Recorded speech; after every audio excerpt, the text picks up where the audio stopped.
اور جو بھی یہ کرے گا اللہ تعالیٰ کی حدود کو توڑنے والا ہوگا، اور خدا تعالیٰ کی حدود کو توڑنے والا پھر خدا تعالیٰ کی گرفت میں بھی آ سکتا ہے۔ اللہ تعالیٰ کو نہایت ناپسند ہے۔ بس آج کل کیونکہ عوام حکومتوں کے خلاف سختی سے قدم اٹھانے کا جوش رکھتے ہیں، اس لیے عوام کی حد تک آج بات کروں گا۔ اس بارے میں کئی احادیث ہیں جو حکمرانوں کے غلط رویے کے باوجود عوام الناس کو، مومنین کو صبر کی تلقین کا حکم دیتی ہیں۔ بخاری کتاب الفتن کی ایک حدیث ہے کہ حضرت صلی اللہ علیہ وسلم کا انصار سے یوں فرمانا کہ تم میرے بعد ایسے ایسے کام دیکھو گے جو تم کو برے لگیں گے، اور عبداللہ بن زید بن عامر نے کہا کہ حضرت صلی اللہ علیہ وسلم نے انصار سے یہ بھی فرمایا تم ان کاموں پر حوض کوثر پر مجھ سے ملنے تک صبر کیے رہنا۔ زید بن وہب نے کہا کہ میں نے عبداللہ بن مسعود سے سنا، وہ کہتے تھے کہ حضرت صلی اللہ علیہ وسلم نے ہم سے فرمایا تم میرے بعد دیکھو گے کہ تمہاری حق تلفی کر کے دوسروں کو ترجیح دی جا رہی ہے، نیز ایسی باتیں دیکھو گے جن کو تم برا سمجھو گے۔ یہ سن کر صحابہ نے عرض کی کہ یا رسول اللہ، پھر ایسے وقت میں آپ کیا حکم دیتے ہیں؟ فرمایا اس وقت کے حاکموں کو ان کا حق ادا کرو اور تم اپنا حق اللہ سے مانگو۔ پھر ایک حدیث میں آتا ہے، حضرت ابن عباس رضی اللہ تعالیٰ عنہ نے حضرت صلی اللہ علیہ وسلم سے روایت کی ہے کہ آپ نے فرمایا جو شخص اپنے امیر کی کسی بات کو ناپسند کرے تو اس کو صبر کرنا چاہیے، اس لیے کہ جو شخص اپنے امیر کی اطاعت سے بالشت برابر بھی باہر ہوا تو اس کی موت جاہلیت کی سی موت ہوگی۔ پھر اسید بن حضیر سے روایت ہے کہ ایک شخص حضرت صلی اللہ علیہ وسلم کے پاس آیا، کہنے لگا یا رسول اللہ صلی اللہ علیہ وسلم، آپ نے فلاں شخص کو حاکم بنا دیا اور مجھ کو حکومت نہیں دی۔ آپ نے فرمایا تم میرے بعد دیکھو گے کہ تم پر دوسروں کو ترجیح دی گئی ہے، بس تم قیامت کے دن مجھ سے ملنے تک صبر کیے جاؤ۔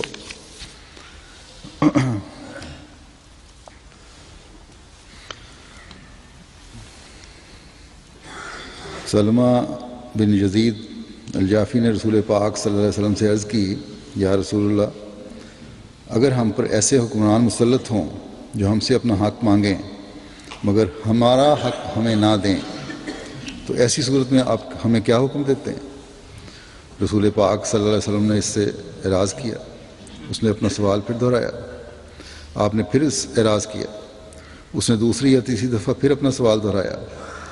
جس پر اشعث بن قیس نے انہیں پیچھے کھینچا، یعنی خاموش رہنے کی کوشش کی، کروانے کی کوشش کی کہ حضور صلی اللہ علیہ وسلم کو یہ سوال پسند نہیں آیا۔ تب رسول پاک صلی اللہ علیہ وسلم نے فرمایا ایسے حالات میں اپنے حکمرانوں کی بات سنو اور ان کی اطاعت کرو، جو ذمہ داری ان پر ڈالی گئی ہے اس کا مواخذہ ان سے ہوگا، اور جو ذمہ داری تم پر ڈالی گئی ہے اس کا مواخذہ تم سے ہوگا۔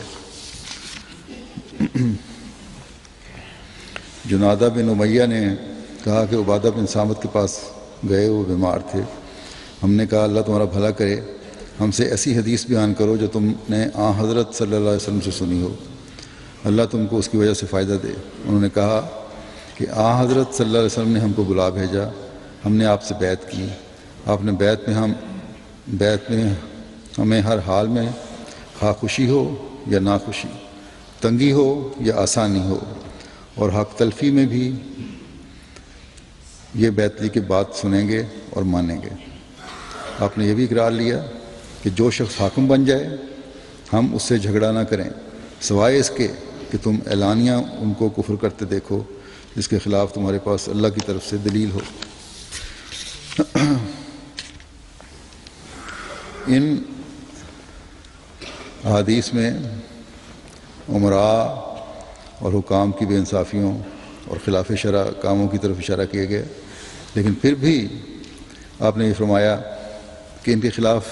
بغاوت کرنے کا تمہیں حق نہیں۔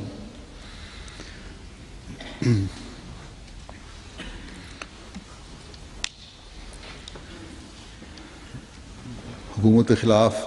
مظاہرے، توڑ پھوڑ اور باغیانہ روش اختیار کرنے والوں کا طرز عمل خلاف شریعت ہے۔ اس آخری حدیث کی مزید وضاحت کر دوں کہ اس کے آخری الفاظ میں جو حدیث کے ہیں، عربی کے الفاظ ہیں کہ وَأَنْ لَا نُضَارِعَ الْأَمْرَ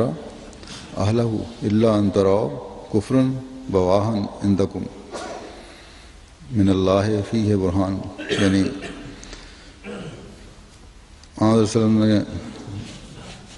صلی اللہ علیہ وسلم نے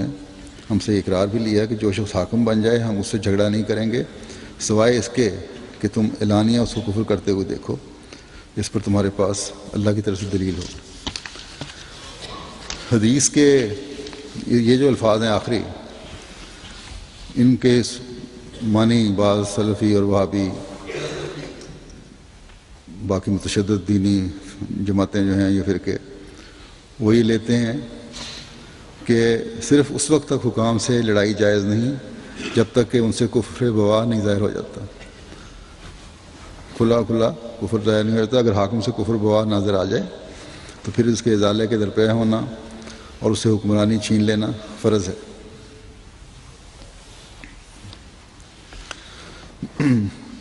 تو یہی جماعتیں جو ہیں متشدد جماعتیں، انہوں نے اس دلیل پر یہ سوچ رکھ لی ہے کہ حکومتوں کے خلاف بغاوت کی جا سکتی ہے، اور بلکہ اپنے فتووں کو بعض تو اتنا مضبوط کرنے کی کوشش کرتے ہیں آپس میں ہی کہ جن کو یہ فتوے دینے والے یہ کہتے ہیں کہ جن کو ہم نے کافر قرار دے دیا ان کو جو کافر نہ سمجھے وہ بھی کافر ہے، اور کافر کو کافر نہ سمجھنے والا بھی کافر ہے۔ تو یہ تکفیر جو ہے یہ لمبا سلسلہ چلتا چلا جاتا ہے۔ بہرحال اس حدیث میں الفاظ اصل یہی ہیں کہ تم نے اطاعت کرنی ہے، اور اگر سوائے اس کے کہ ایسی بات کی جائے جو کفر کی بات ہو یا تمہیں کفر پر مجبور کیا جا رہا ہو، اس کے علاوہ ہر کام معاملے میں اطاعت ہونی چاہیے تمہاری، اور اس صورت میں بھی بغاوت نہیں ہے بلکہ وہ بات نہیں ماننی۔ بہرحال یہ ان لوگوں کا نظریہ ہے، احمدیوں کا نہیں۔ ہاں، اطاعت نہ کرنے کے جو حالات ہیں، جیسے کہ میں نے کہا سوائے کفر پر مجبور کیا جا رہا ہو، جماعت میں ایک مثال نظر آتی ہے۔ وہ جب پاکستان میں یا بعض دوسرے ممالک میں احمدیوں کو کہا جاتا ہے کہ تم اپنے آپ کو مسلمان نہ کہو، ہم یہ بات ماننے کو تیار نہیں، ہم مسلمان کہتے ہیں، یا کلمہ نہ پڑھو، ہم پڑھتے ہیں، یا سلام نہ کہو ایک دوسرے کو، یا قرآن کریم نہ پڑھو، تو یہ ہمارے مذہب کا اور دین کا معاملہ ہے۔ اس بارے میں